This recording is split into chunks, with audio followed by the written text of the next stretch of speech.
The next topic is principle of moment. अब ये जो प्रिंसिपल ऑफ मोमेंट है, राइट, अब ये प्रिंसिपल ऑफ मोमेंट का डेफिनेशन क्या है? According to principle of moment, if the algebraic sum of the moment of all the force acting on a body about the axis of rotation is zero, the body is said to be in equilibrium। मतलब क्या है? algebraic sum एक body आपका, right, एक body मतलब हम एक beam ही consider करेंगे, ठीक है। ये बीम आपका किस में है? ये बीम आपका पिवोटेड है, राइट। अब ये पिवोटेड है और ये हॉरिजॉन्टल कैसा रहेगा? ये हॉरिजॉन्टल तभी रहेगा जब इसके ऊपर एक्ट होने वाला, जैसे ये एक फोर्स है, ये एक फोर्स समझ लो F1 है और ये एक फोर्स समझ लो क्या है? F2 है, ठीक है। अब ये जो फोर्स है, the force acting on a body about the axis of rotation. Axis of rotation क्या है? ये है हमारा एक्सिस ऑफ रोटेशन, ठीक है। अब the net force acting on a body means according to the principle of moment, if the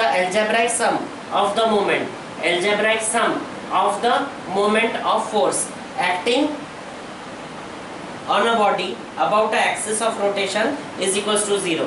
अब ये जो आपका बॉडी है, ये आपका एक क्या कहते हैं इसको, बीम है। ये बीम में इसको बीच में पिवोट कर दिया, मतलब ये इसका एक्सिस ऑफ रोटेशन हो गया।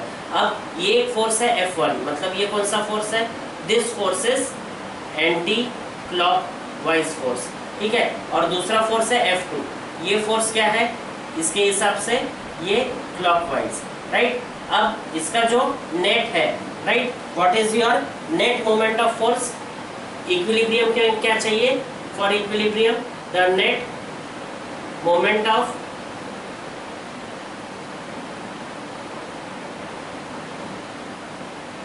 Force should B zero. मतलब क्या है इसका रहना चाहिए? एंटी क्लॉकवाइज क्या रहता है? पॉजिटिव। एंड क्या रहता है? क्लॉकवाइज क्या रहता है? क्लॉकवाइज रहता है हमेशा नेगेटिव। एंटी क्लॉकवाइज क्या रहता है?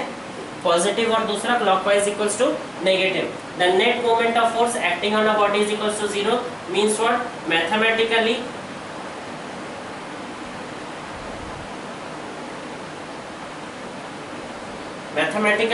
what should be the sum of, mathematically क्या होना चाहिए? the sum of anti clockwise moment will be is equals to, यहाँ लिख रहा हूं मैं, sum of anti clockwise moment of force should be is equals to should be is equals to sum of clockwise moment of force, ये underscore है। हाँ, तो mathematically क्या रहता? प्रिंसिपल ऑफ मोमेंट क्या रहता? Net moment of force should be is equals to zero means what? Mathematically sum of the anti clockwise moment of force, ये underscore है, should be is equals to sum of clockwise moment of force. अब इसको ढंग से समझ लेते हैं। इसको क्या रहेगा? अभी समझ लो आपका ये बीम है, ठीक है। ये बीम ये पिवोटेड है। पिवोटेड है किसमें? ओ पॉइंट में पिवोटेड है। ओ पॉइंट में पिवोटेड मतलब इसका एक्सिस क्या हो गया है? ये इसकी एक्सिस हो गई है, क्लियर। अभी ये क्या रहता है? अभी मैंने इस पे एक फोर्स लगाया इधर, अभी जब मैं इस पे फोर्स लगाऊंगा, यहाँ फोर्स नहीं लगाऊंगा, तो क्या होगा? ये बीम कहाँ टिल्ट हो जाएगा? इधर टिल्ट हो जाएगा। मैं फोर्स लाइन लगा रहा हूँ, ये क्या हो रहा? बीम इस साइड टिल्ट हो गया। अभी अगर मैंने ये फोर्स विड्रॉ कर दिया और यहाँ फोर्स लगाया, तो ये बीम कहाँ टिल्ट हो जाएगा? इधर टिल्ट हो जाएगा। लेकिन मुझे ये बीम क्या रखना है? हॉरिजॉन्टल रखना। तो इसको हॉरिजॉन्टल रखने के लिए क्या करना पड़ेगा?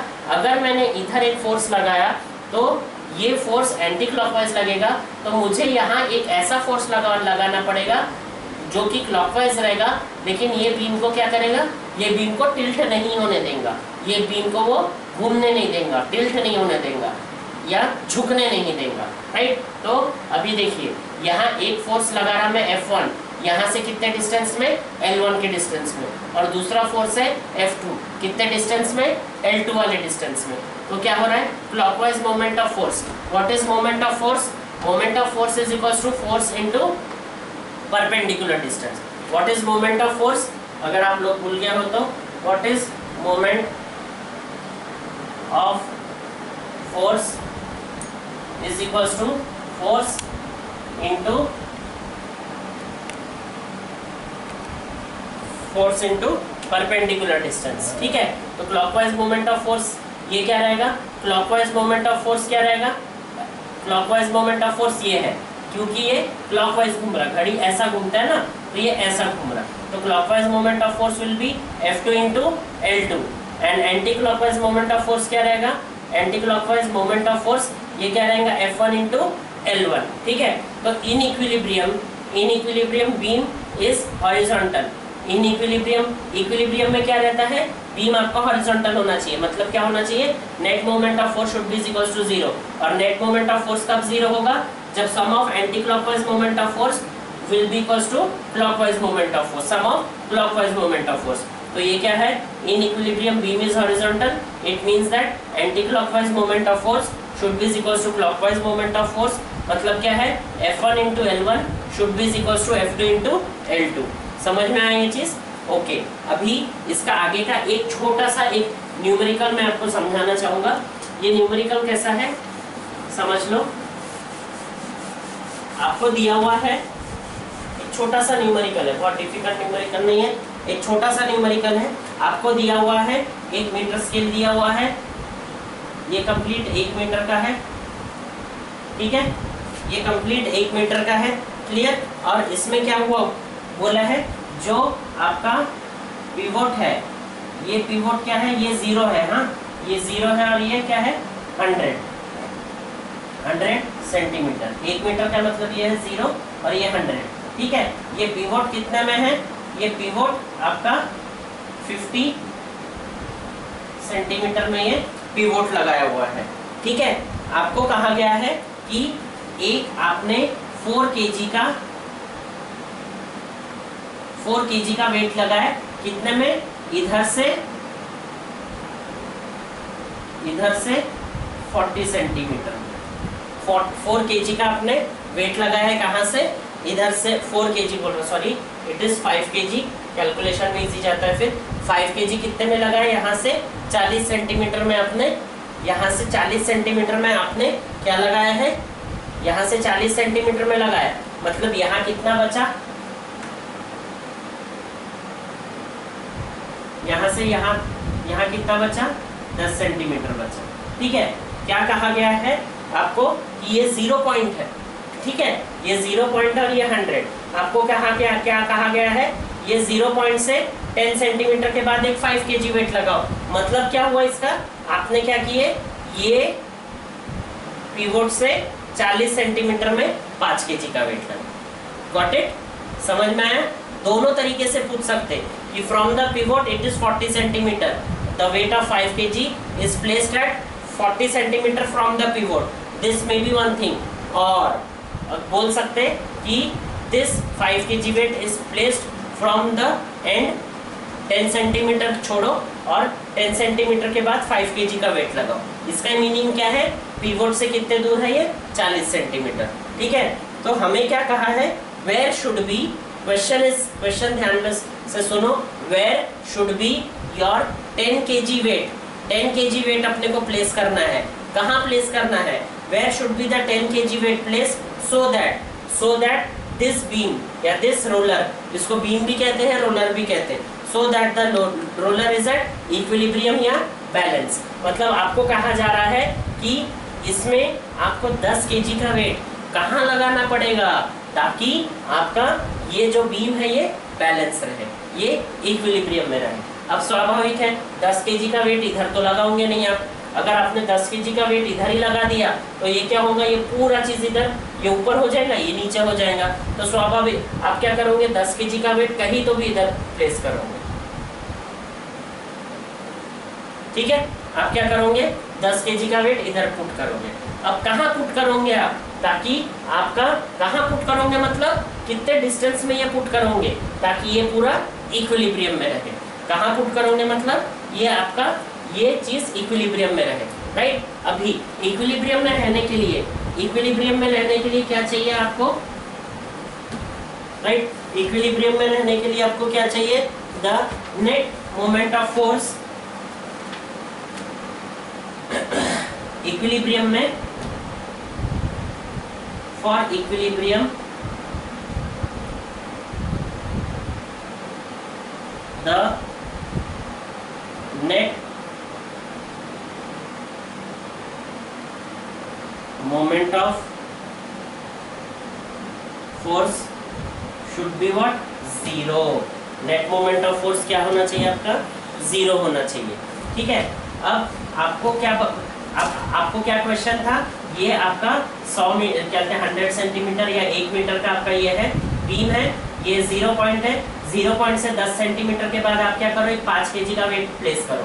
ठीक है, अब आपको क्वेश्चन क्या पूछा गया था, 10 केजी का वेट आप कहाँ रखोगे, कौन से पोजीशन में रखोगे ताकि ये बीम आपका बराबर हॉरिजॉन्टल रहे या वो इक्विलिब्रियम में रहे। तो स्वाभाविक है 10 केजी का वेट इधर तो नहीं लगाओगे, आप इधर लगाओगे, लेकिन किधर लगाओगे वही कैलकुलेट करना है, कितने डिस्टेंस पे लगाओगे वही कैलकुलेट करना है। अब देखिए आपने 5 केजी का वेट लगाया इधर, मतलब ये 5 केजी का वेट क्या कर रहा है, ये बीम के ऊपर ये डायरेक्शन दे रहा है, मतलब ये कौन सा दे रहा है, एंटी क्लॉकवाइज मोशन दे रहा है। क्लियर। और अभी ये 10 केजी का वेट क्या कर रहा है, 10 केजी का वेट क्या कर रहा है आपका, क्लॉकवाइज मोशन दे रहा है। 10 केजी का वेट क्या कर रहा है आपका, क्लॉकवाइज मोशन दे रहा है। मतलब for equilibrium the net moment of force must be equal to 0, मतलब anti clockwise underscore moment of force should be equal to clockwise underscore moment of force. ठीक है, अब ये anti clockwise moment of force क्या रहेगा, it is nothing but force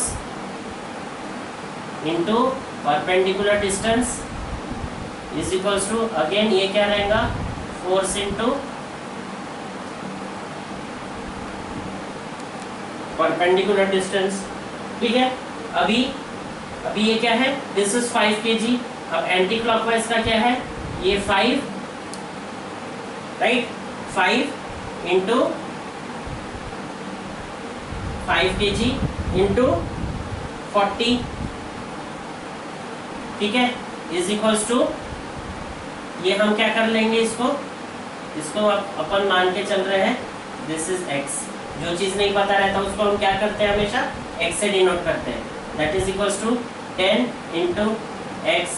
so what will be x is equals to 5 into 40 divided by 10। Clear. तो ये क्या हो गया, 0 0 कट गया, ये हो गया 5 4 जा 20, मतलब x क्या होना चाहिए, 20 है।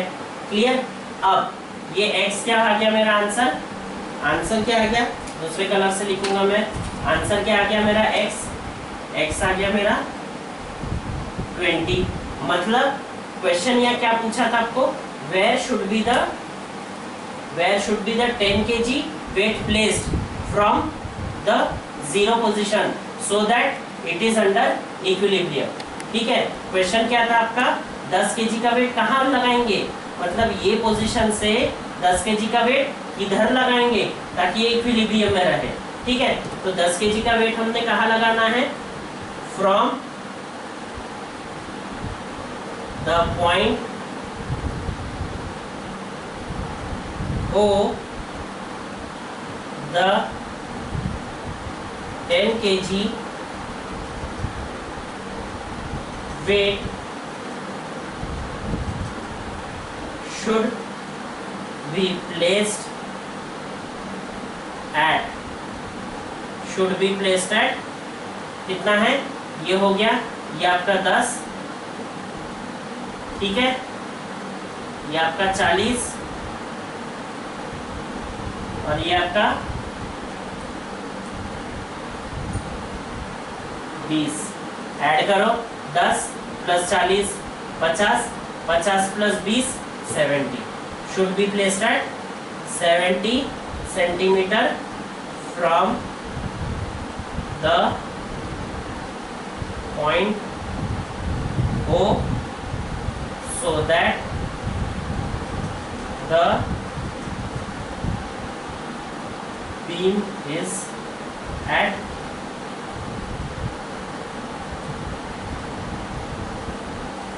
equilibrium। ठीक है, ये क्या है, यूनिट डालना नहीं भूलना। अब जैसे मैंने ये तो लिखा मैंने यहाँ 20, क्या है ये 20 सेंटीमीटर, क्या है ये 20 सेंटीमीटर। ठीक है, समझ में आया?